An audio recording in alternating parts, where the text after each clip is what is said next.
yang tidak sesuai dengan sunnah, ini tercela.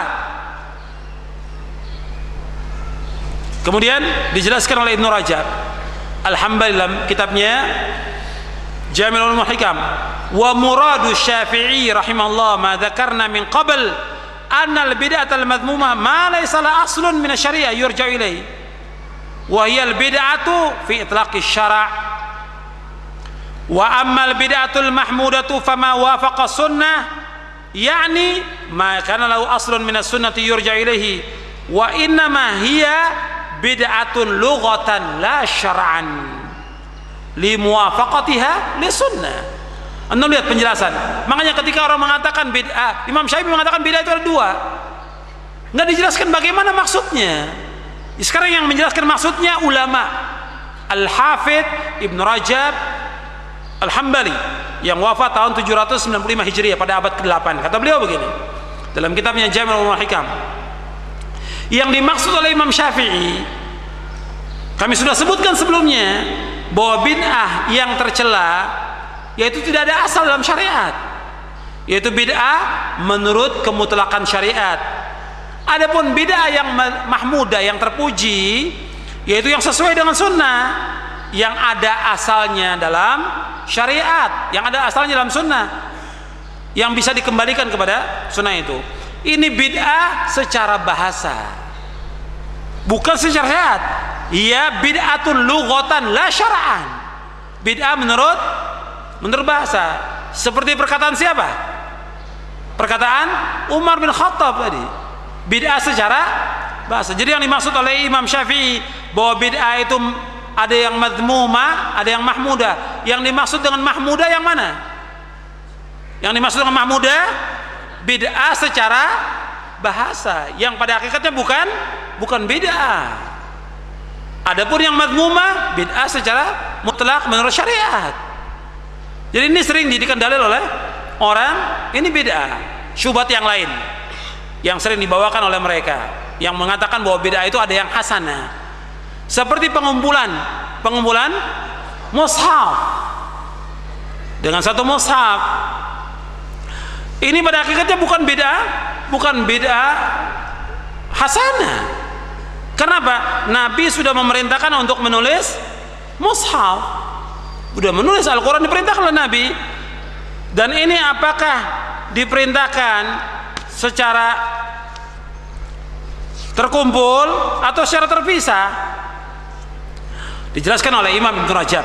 Kata beliau, wa qad kana Nabi sallallahu alaihi wasallam ya'muru bi kitabatil wahyi la farqa baina ayyuktaba mufarraqan aw majmu'an bal jam'uhu sara aslah. Jadi Nabi memerintahkan kepada sahabat untuk menulis wahyu.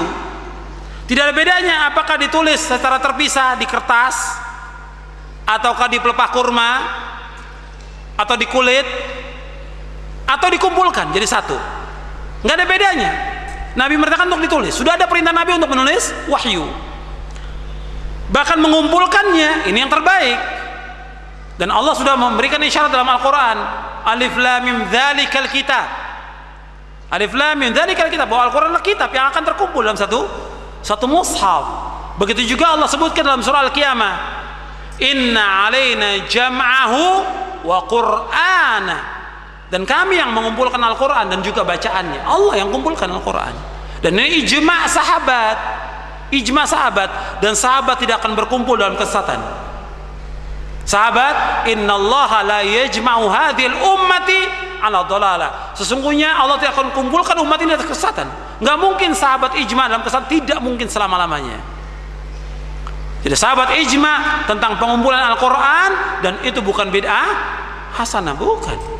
Bab enggak ada yang namanya bid'ah hasanah dalam Islam, tidak ada. Jadi banyak yang dijadikan dalil oleh mereka itu pada hakikatnya bukan bid'ah, cuma mereka katakan adalah bid'ah hasanah. Jadi semua bid'ah adalah sesat. Antum lihat di halaman 103. Halaman 103. Perkataan Imam Malik.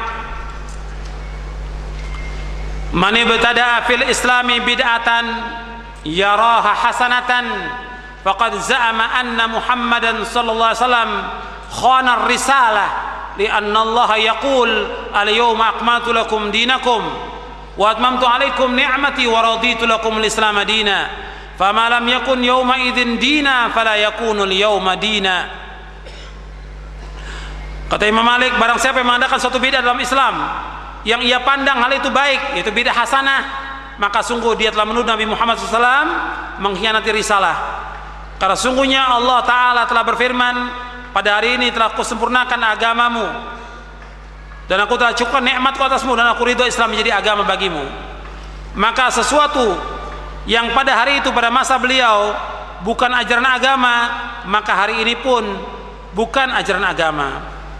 Dalam kitab Al-I'tisam, dan untuk perhatikan ya, kata Imam Malik, barang siapa mengadakan satu bid'ah yang dia anggap baik, maka dia telah menuduh Nabi Muhammad khianat.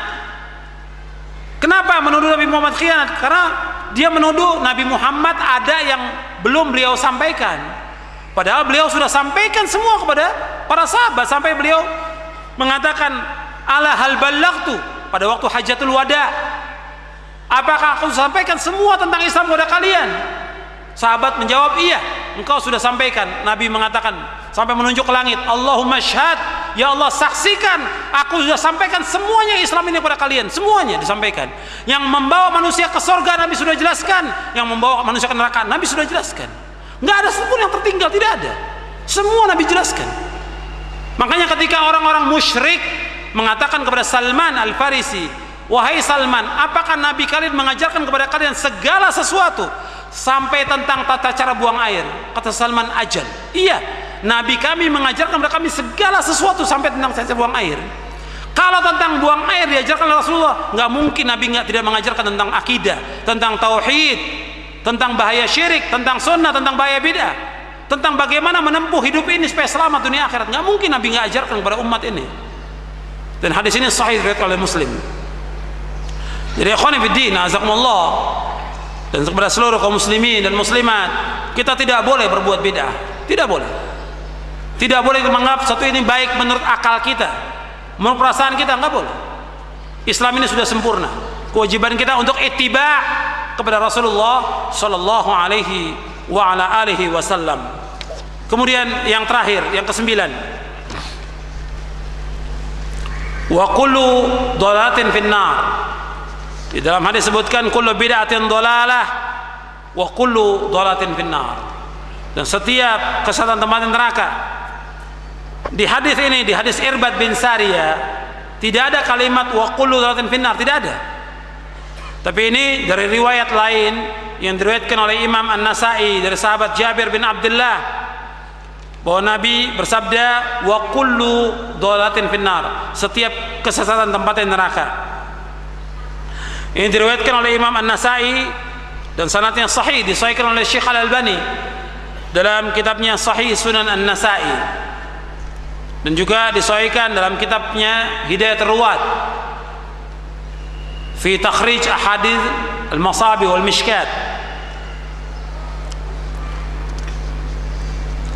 Hadis ini menunjukkan kepada ancaman. Jadi ancaman. Hadis ini bentuknya ancaman bahwa orang yang berbuat bidah diancam dengan masuk neraka. Antum perhatikan ancaman ya, bukan berarti kita mengatakan orang yang berbuat bidah pasti masuk neraka, tidak. Dan nggak boleh kita mengatakan demikian. Kita hanya menyebutkan bahwa hadis ini hadis wa'id, ancaman, bahwa orang yang berbuat bid'ah dia ancam dengan masuk neraka. Tapi nggak boleh kita katakan orang berbuat bid'ah pasti masuk neraka, tidak boleh, karena kita tidak tahu tentang akhir kehidupan seseorang. Kita tidak tahu tentang akhir kehidupan seseorang. Dan Syekhul Islam Ibnu Taimiyah rahimahullah mengatakan begini, seorang yang berilmu terkadang menyebutkan ancaman terhadap sesuatu yang dipandangnya sebagai perbuatan dosa, padahal dia mengetahui bahwa orang yang mentakwilkannya diampuni dan tidak terkena ancaman, tetapi dia menyebutkan hal itu untuk menjelaskan bahwa perbuatan dosa mengakibatkan mendapatkan siksa. Dia hanya mengingatkan untuk menghalangi manusia dari perbuatan yang dipandangnya sebagai dosa. Ini dalam Majmu' Fatawa di juz 23. Kemudian dalam Majmu' Fatawa di juz yang keempat, kata beliau, antum lihat halaman 110.